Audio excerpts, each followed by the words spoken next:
Welcome to BRRRRing Beer. We'll be discussing part of the BRRRR strategy over a glass of refreshing beer.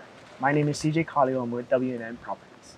We are here at Capilina in Eva Beach. Today's topic is rehab. Part of the BRRRR strategy requires me to do rehabs on properties. And someone I personally like to use is a licensed general contractor to do so. So my guest today is Danny from Shaka Construction. He's a licensed general contractor. So Danny, what are you looking for when you're walking a property?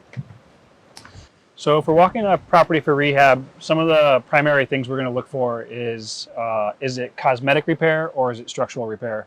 If somebody is looking to do a quick rehab, usually structural repairs involve a little bit more intensive background check of the property, maybe an engineer, whereas cosmetic repair is something that can be done without going too deep into the the foundation, the framing. It's just what you see with your eye.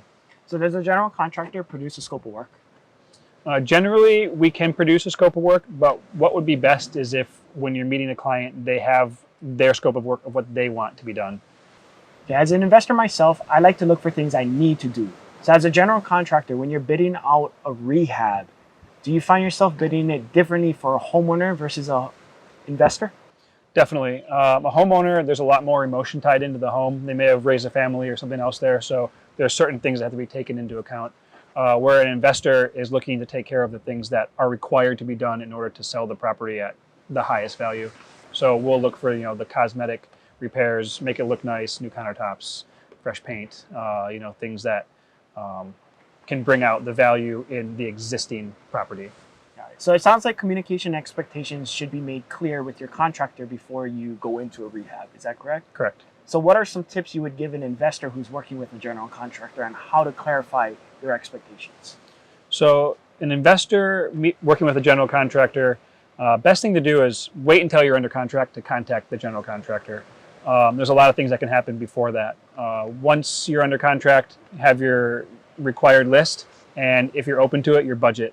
It's always best to work with an open budget because you have the same end goal as long as you're working with somebody that you trust. Awesome. Thank you, Danny. Now to the beer. Susan, what you got?